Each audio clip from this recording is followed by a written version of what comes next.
Ladies and gentlemen, why do some people rise above life's chaos while others get consumed by it?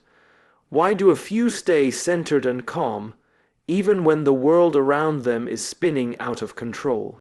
It's not luck, it's not talent, it's not even discipline, at least not in the way we usually think of it.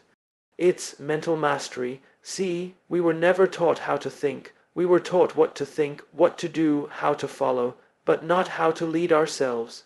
And the truth is simple, yet powerful. If you don't learn to control your mind, it will control you. Today, I want to invite you on a journey, not of motivation for a moment, but transformation for a lifetime. Because mastering your mind is not just about staying positive. It's about reclaiming your power. It's about turning chaos into clarity, fear into fuel, and noise into direction. So let's begin. Let's explore how to transform your life, not by changing everything around you, but by finally learning to lead the one thing that drives it all, your mind. Awareness is the first step to mastery. It sounds simple, even obvious, but this principle holds the key to transforming your life. Most people go through their days on autopilot. They wake up, scroll through their phones, rush through their routines, and react to whatever the world throws at them. They don't realize that the majority of their actions, thoughts, and emotional responses are unconscious. We live so much of our lives by default repeating old patterns, stuck in cycles of stress, anxiety, and distraction, because we're not even aware that we're doing it. Awareness breaks this cycle. When you begin to observe your own mind, you open the door to transformation. You create a space between stimulus and response. In that space lies your power to choose, your ability to redirect your attention, to change your perspective, to respond rather than react. This is not about controlling every thought that comes into your head. It's about noticing them without being owned by them. Thoughts will arise, emotions will stir, but when you're aware, you don't have to follow every one of them. You can witness your mind instead of being ruled by it. That shift, from being immersed in your thoughts to becoming an observer of them, is subtle but profound. It's like stepping out of a storm and realizing you don't have to be swept away by the wind and rain. You can find stillness within the chaos. This is the foundation of all mental mastery. Without awareness, there's no choice. Without choice, there's no freedom. You're simply reacting to the world based on old programming, conditioning, or emotion. But with awareness, you get to pause and ask, is this thought helpful? Is this belief true? Is this reaction aligned with who I want to be? Most of the suffering in our lives doesn't come from what actually happens. It comes from how we interpret what happens, how our mind labels things, how we project meaning, how we replay events over and over again. Awareness lets us see these patterns for what they are, mental habits, not realities. It gives us the power to change the narrative. Now, building awareness isn't a one-time revelation. It's a practice. It requires consistency, patience, and humility. You won't catch every thought. You'll still fall into old patterns, but the goal isn't perfection, it's progress. Every time you notice a limiting belief, every time you catch yourself in a reactive loop and pause instead of spiraling, you're training your mind. You're reclaiming ownership over your internal world. This practice can begin with something as simple as a breath. When you feel overwhelmed, anxious, or stuck in your head, take a single breath and bring your full attention to it. Feel the inhale, feel the exhale. That moment of presence is awareness in action. It might seem insignificant, but it interrupts the unconscious flow and brings you back to the now, where your power is. Meditation, journaling, mindful walking, or simply checking in with yourself throughout the day are all tools to strengthen awareness. The more often you do it, the more you'll begin to notice the quiet patterns behind your behavior. You'll see how often fear masks itself as logic. How much of your self-talk is inherited from others. How frequently you avoid discomfort by numbing or distracting yourself. And in that noticing, you'll begin to gain leverage over it. You'll begin to choose differently. People often chase motivation, hoping for some spark that will carry them through a transformation. But motivation fades. Awareness stays, it grounds you. It creates the space where true, lasting change can take root. Because once you become aware, you can't unsee. You can't go back to pretending you didn't know. That awareness holds you to a higher standard. It invites you to be intentional. Mastering your mind isn't about never having negative thoughts. It's about knowing when they're there and choosing how to engage with them. It's about creating a life by design, not by default. And that starts always with awareness, because you can't master what you don't even know is happening. But once you shine the light of awareness on your inner world, the real transformation begins. Your thoughts are not facts, challenge them. This idea can be life-changing if you truly understand and apply it. Most of us walk through the world believing that every thought we have must be true simply because it appeared in our minds. We confuse thinking with truth, and as a result we suffer unnecessarily. The mind is a storyteller, not a reporter. It generates thoughts based on past experiences, emotions, fears, beliefs, and even what you had for lunch. But just because a thought shows up doesn't mean it reflects reality. Imagine someone thinking, "I'm not good enough." That sentence might feel true. It might have emotional weight, a history behind it, even some past experiences that seem to support it. But none of that makes it a fact. It's a thought, a mental event no more concrete than a cloud drifting across the sky. And yet, when we don't question it, we live our lives in reaction to it. We hold back, shrink, avoid opportunities, sabotage relationships, all because we accepted a thought as truth. The power lies in pausing and asking, is this true? Do I know it for certain? What if the opposite were true? This is where transformation begins.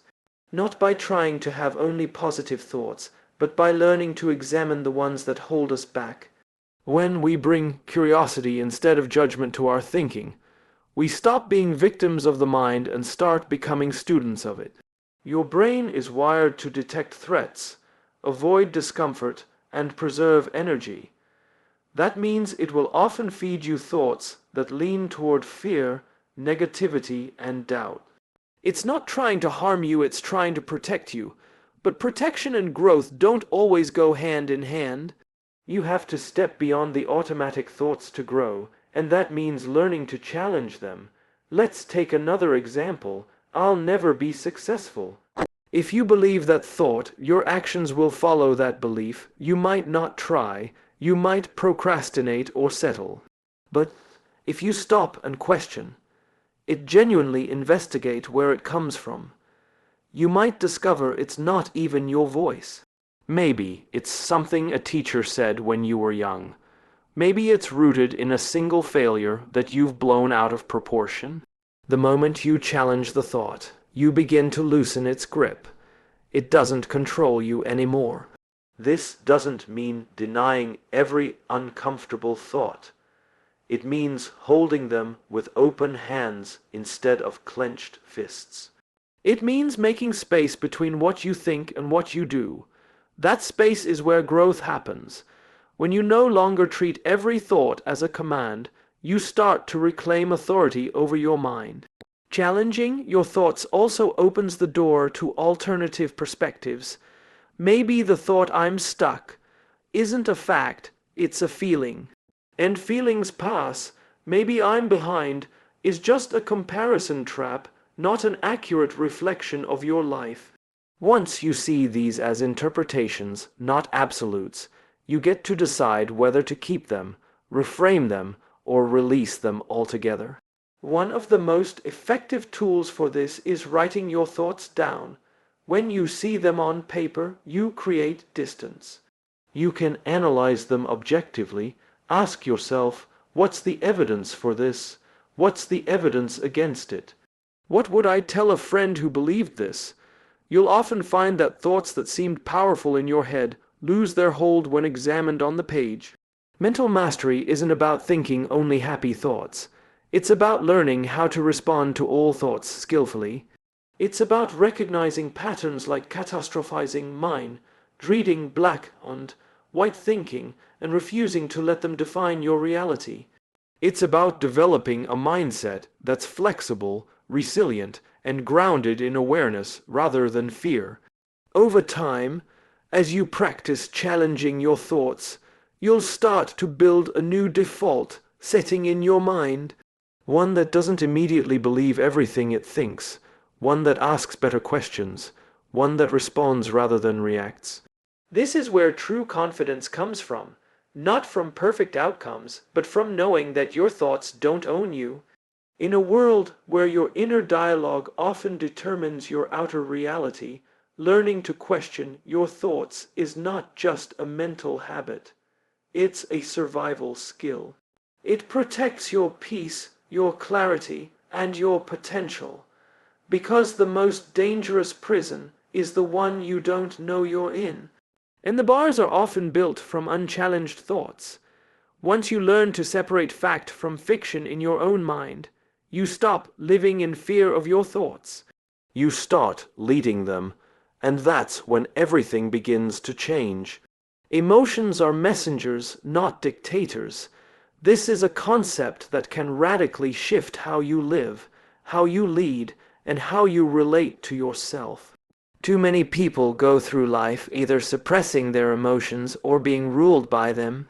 They either bottle everything up, pretending nothing's wrong, or they let every emotional wave carry them into reaction, panic, or paralysis. But emotions were never meant to be buried or obeyed blindly. They were meant to be listened to. Think of emotions as signals from your internal guidance system.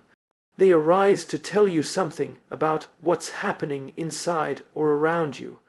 Anger may point to a boundary being crossed. Sadness might be a sign that you've lost something meaningful.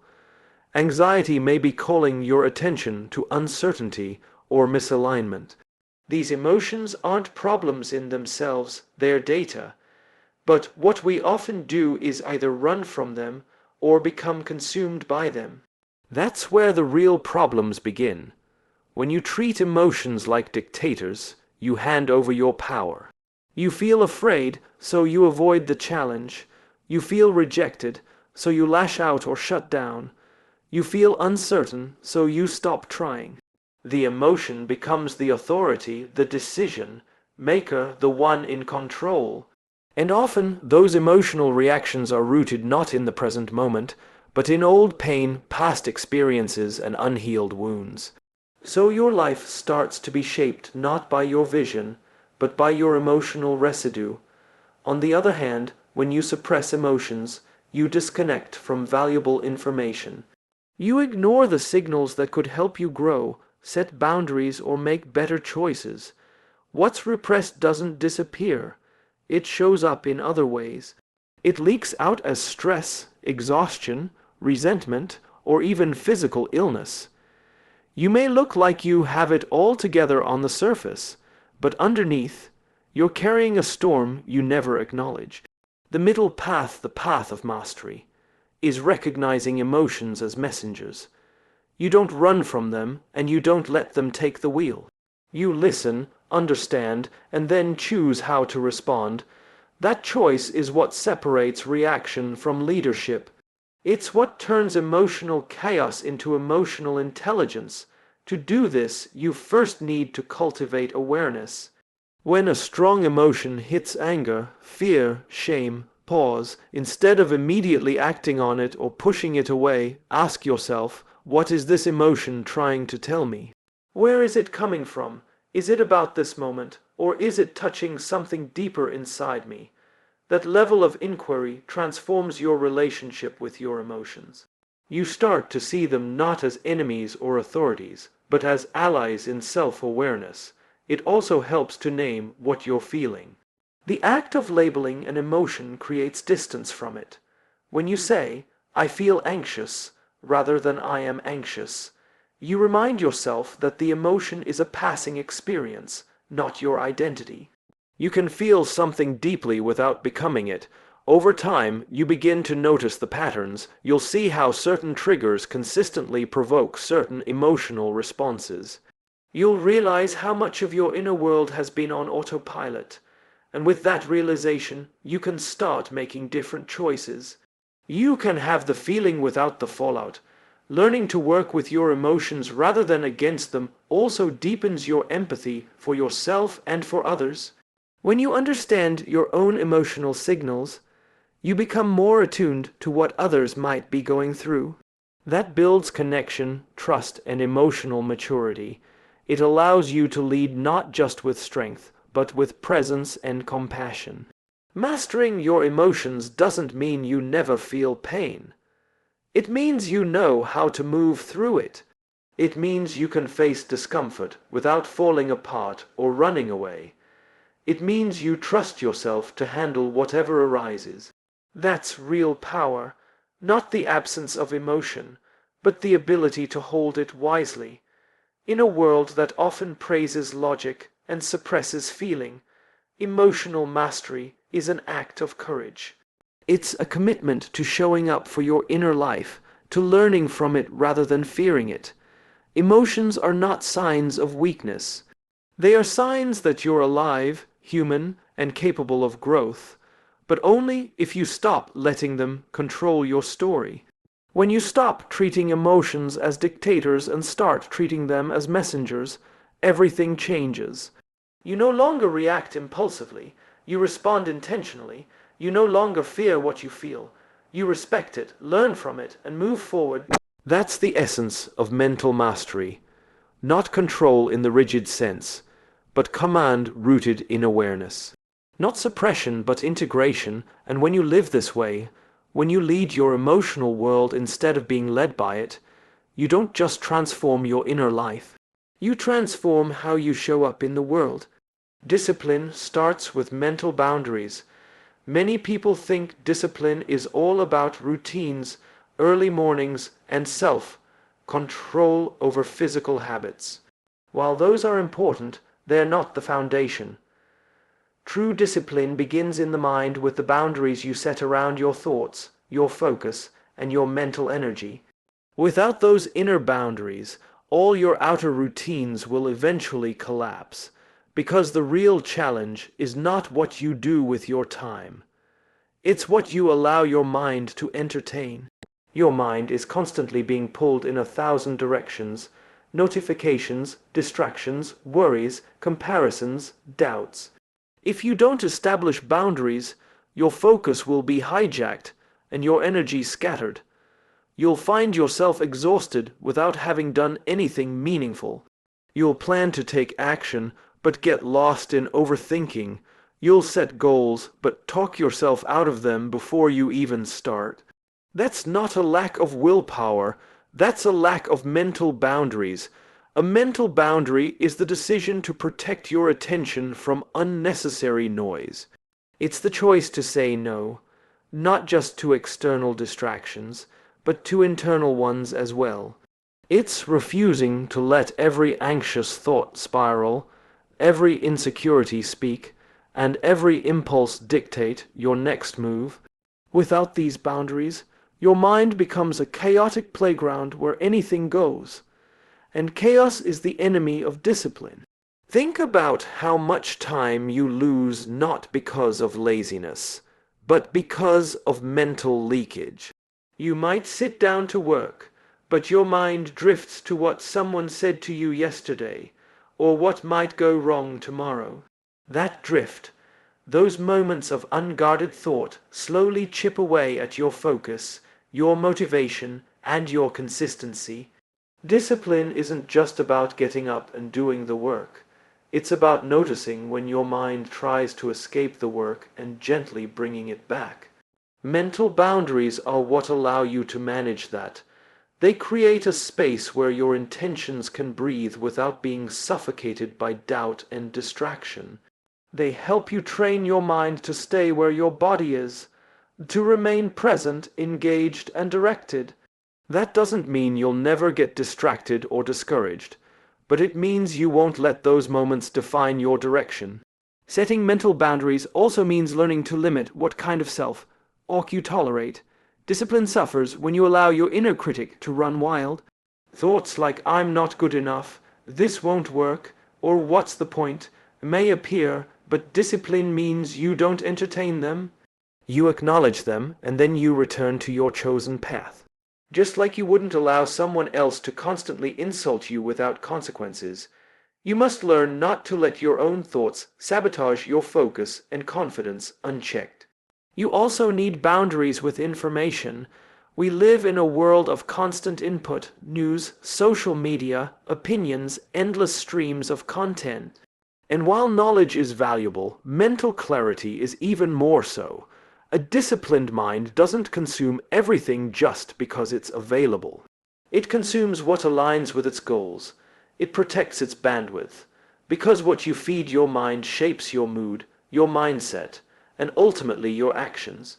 One of the most powerful mental boundaries you can create is around your time. Not just on your calendar, but in your thoughts. That means having clear start and stop points for work, for rest, for reflection. It means choosing when to think about a problem and when to step away. It means not letting your mind work 24/7 just because it can. When you protect your time mentally, you preserve your ability to be intentional with it. Discipline is also about emotional boundaries. It's not letting every mood change the plan. It's understanding that your feelings are valid, but they don't always deserve to drive the car.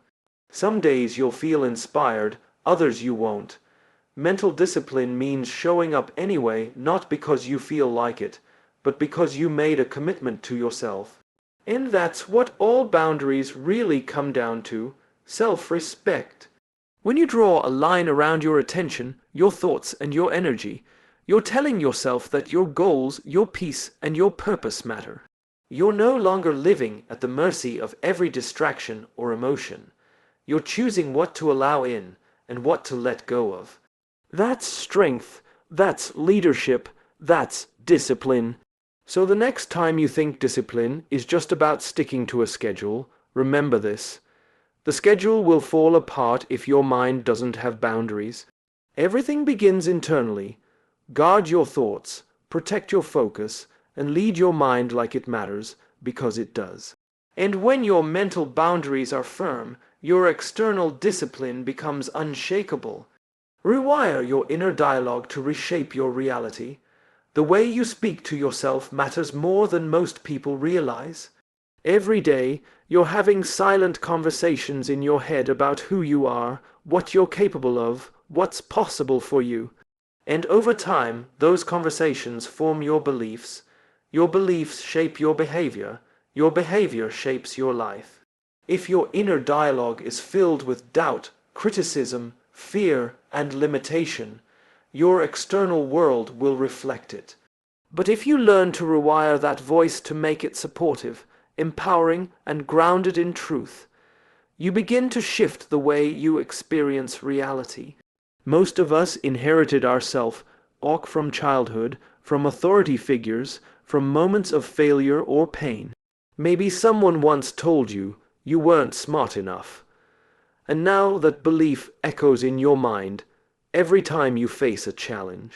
Maybe you failed at something important, and since then your inner dialogue has revolved around "I'm not good enough," or "I always mess things up."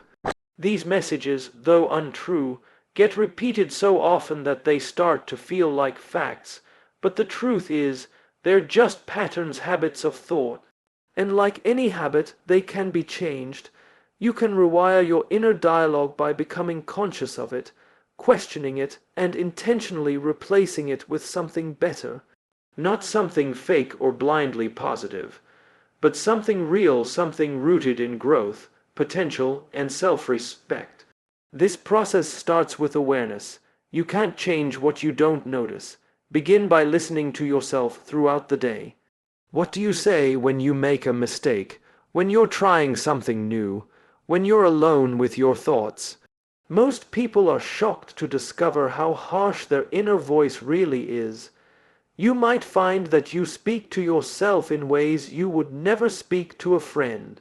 And that's exactly the problem. Your mind is listening. The brain is highly programmable. The thoughts you repeat become mental grooves, and your brain begins to operate along those grooves automatically. That's how inner dialogue becomes a default setting. But just as you programmed those old beliefs, you can install new ones. By repetition, by emotion, and by action. The more often you feed your mind a new message, especially when you're emotionally engaged with it, the more that message begins to feel natural. For example, instead of saying, "I can't do this," you train yourself to say, "This is hard, but I'm learning." That one shift turns a dead end into a path forward. Instead of saying, "I always fail," you tell yourself, "Every failure is data. I use it to grow."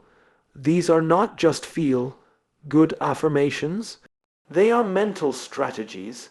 They shape how you interpret your experience.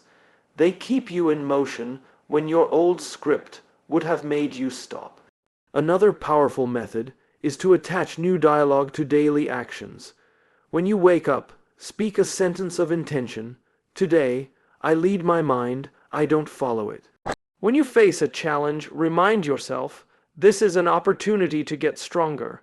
These small phrases begin to build new grooves. Over time, your mind starts to offer them without being prompted, and when your inner voice changes, your choices change.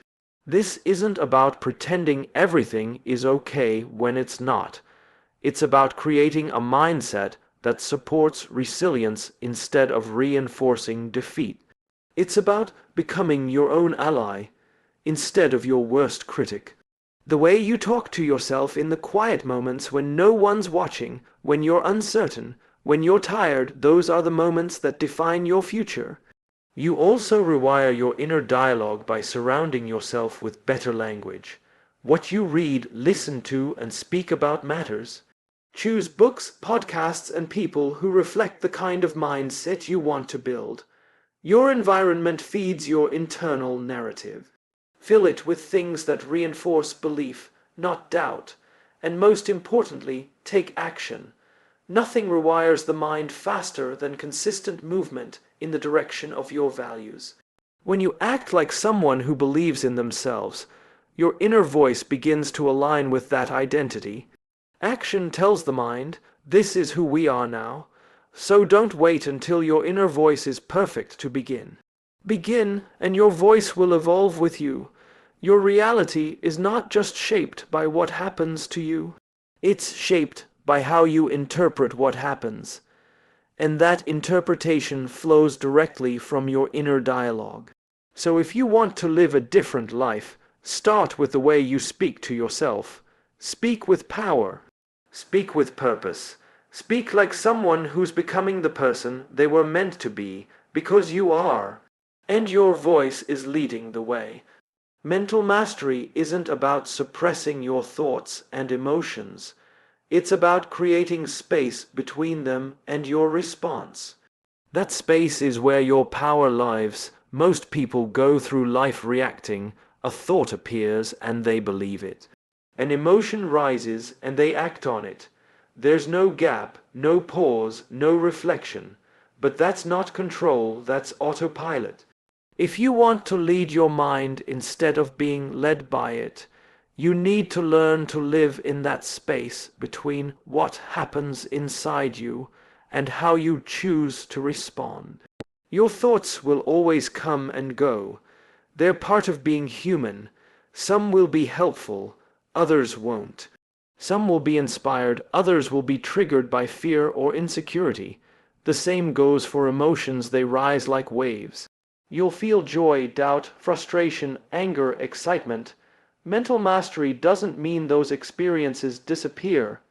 It means you stop letting them drive your life without permission. It means you learn to observe, reflect, and respond instead of reacting blindly.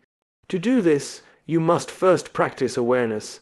Begin noticing your mind in real time. When a thought hits, "I'm not good enough," "This will never work," "They don't care about me," don't just follow it, observe it, name it, say to yourself, "That's a fear thought," or "That's a story I've told myself before." The moment you label a thought or feeling, you separate from it. You remind yourself, "This is an experience I'm having, not a truth I have to obey." This separation gives you choice. And choice is where freedom begins. Between stimulus and response is a pause, and in that pause lies your growth. That pause is where you remember who you are, what you value, and what kind of life you're creating. Without it, you live by habit and emotion. With it, you live by intention. One of the best tools for creating this space is breath. It may sound simple, even cliché, but your breath is your anchor. When your thoughts race or your emotions spike, your breath can bring you back to the present moment. Just 3 slow, conscious breaths can create enough space to shift your reaction. You don't need an hour of meditation to access stillness, you need just a moment of clarity. And your breath is the gateway. Another way to build this pause is through reflective practices like journaling or self-inquiry. Ask yourself questions like, "What am I feeling right now and why?" Or "Is this reaction aligned with my values or just a defense mechanism?" Over time, you'll train your brain to check in with itself before responding. This kind of mental conditioning rewires the default setting from reactivity to reflection. Mental mastery also involves understanding that you don't have to fix or change every thought and emotion.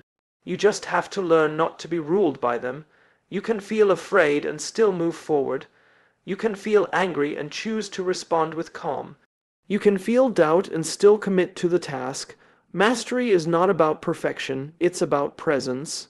It's about learning to coexist with your mind without letting it run your life unchecked. You are not your thoughts. You are the observer of your thoughts.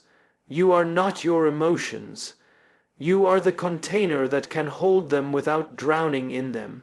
When you internalize this, you unlock a level of peace and clarity that doesn't depend on your circumstances. You stop being at war with your inner world and start leading it with confidence. The space between experience and response is also where emotional maturity grows. It's where relationships are saved, goals are achieved, and regrets are avoided. How many times have people said something they didn't mean, or made a decision they later regretted, simply because they didn't pause? The mind is fast, but wisdom is slow, and wisdom only speaks when we create room for it. The more you live in that space, the more power you reclaim. Life stops feeling like something that's happening to you and starts becoming something you're actively shaping.